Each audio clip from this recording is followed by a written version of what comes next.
All right. Let's go.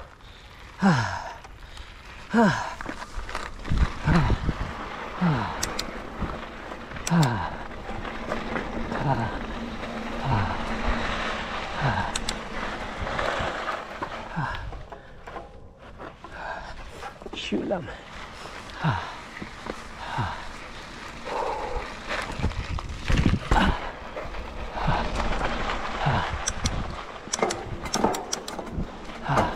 Alright, downhill na to.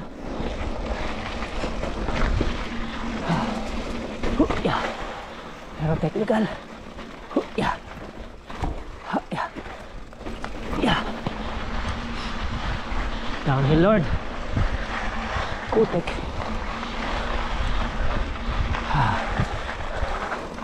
Yeah. Yeah. Yeah. Yeah. Sagasaan mo yung mga bato. Yan ang technique.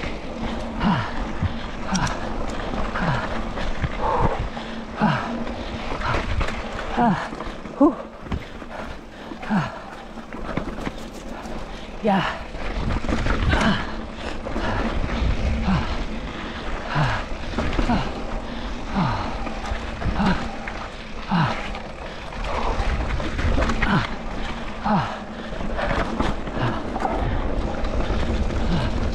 Downhill, Lord. Oops.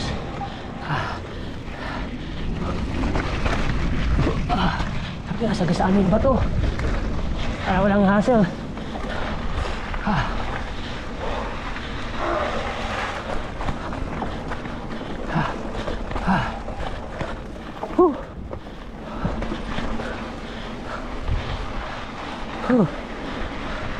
Alright, Lord.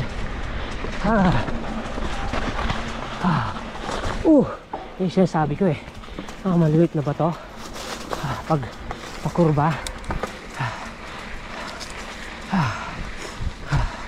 Yung harapan bangig kasi, nakatungging pag liliko ka.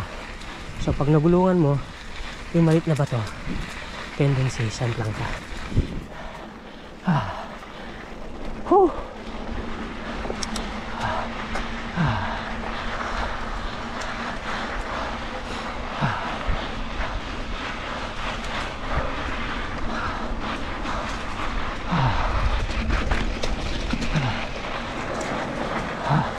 Oops, which way? Yeah. Pagdanan. No problem.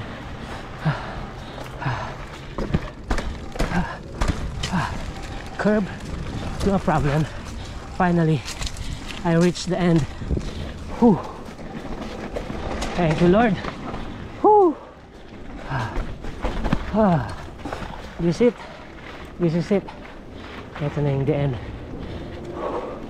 Sana wala na.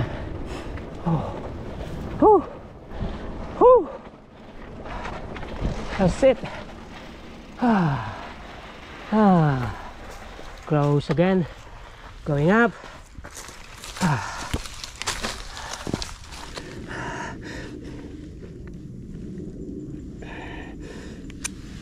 No choice ka rito eh. See. This is the last.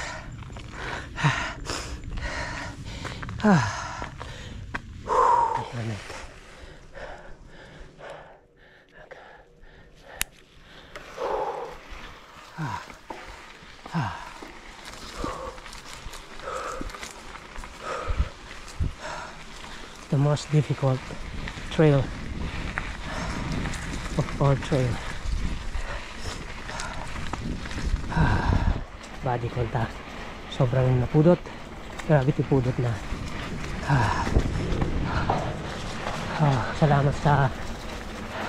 Salamat din hinulugar mga hangin. Kano malanghap ko, Lord. Nagkaroon ako ng energy ulit. Thank God.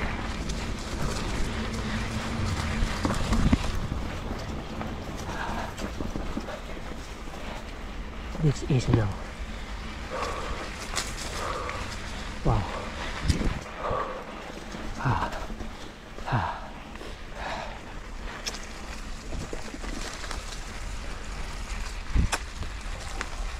That's it. Whew. Whew. Sana may tubig dito. May tubigan. Kahit yung vendo. Kahit yung vendo lang. Kahit vendo lang, Lord. Whew. Kahit yung vendo lang, Lord. Kahit vendo lang. Dito na ako, Lord. Whew, that's it. So, bye-byein ko to, Lord. Thank you, Lord. Nandito ako sa napakagandang view, Lord. Papunta ako doon. Doon. Yun yung punta ko.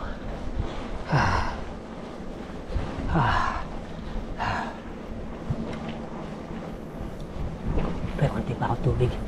Pero palunok-lunok na lang ako para hindi maubos yun kahit pa paano. Kasi malayo pa to eh. Layo pa tong trail na to eh. Pero bilis ko.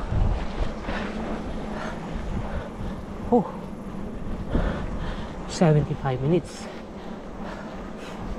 kasama pahinga. So 1 hour, almost 2 hours nga ang trail na to, kasama yung hihimatayin ka na. Kaya talaga you have a lot of energy here. Pag pumunta ka dito, kailangan, suggest ko sa gustong subukan ng Thailam Reservoir Trail, Thailam Chung Trail, bike trail, kailangan nyo ng kondisyon. Wala isa yung binabike namin sa Thai Mushan. Mahirap doon for technical area, like technical area, yung mabalentong ka. Pero ito more on padyak ka dito eh. So talagang kailangan mo ng lots of energy here. Hindi lang yung kumain ka, nag-almusal ka. Kailangan tulog ka rin ng at least 7 to 8 hours. Importante kasi yun eh. Pero beautiful view. Ganda ng view, promise.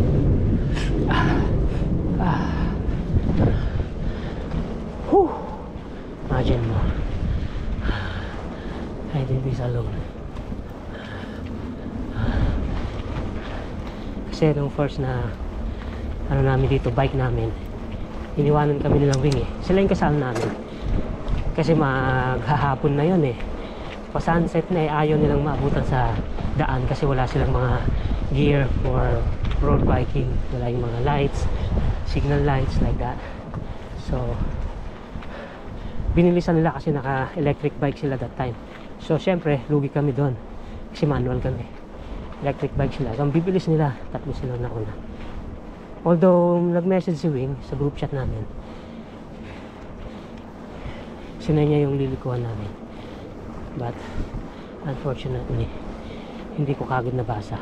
So nagdire-diretso kami, we follow the road hanggang sa wala na, hindi na namin alam yung puntahan namin. So we Google map and we end up in super highway. So alam niyo naman, super highway bawal doon. And there's still story.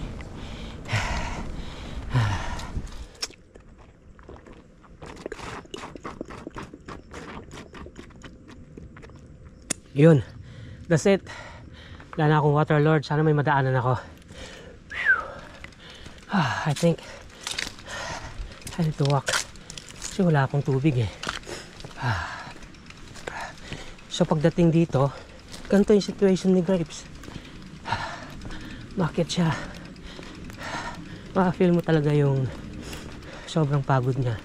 So no wonder when we reach home, wala na talaga. And then the next day, she got sick. Yun. Tagal niyang ininda yung sakit niya na yun kasi body pain, lahat, stress. And energy lost. So tagal mong makarecover na ng energy.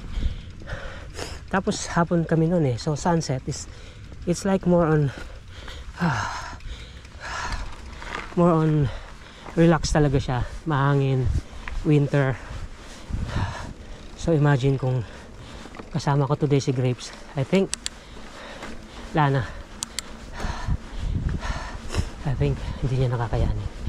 Tatawag na ako ng ambulance, promise. Kasi sa akin that time hindi ko naranasan to eh. Itong naranasan ko na to, I think ito yung feeling ni Grapes noon. Kasi ako noon chill lang eh. Although napagod din ako, but hindi ako ganun kapagod kagaya kay Grapes. Dapat dito ako lumiko noon. Dito kami lumiko.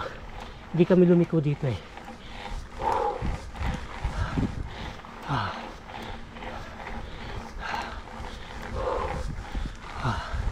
So more likely road bike na to.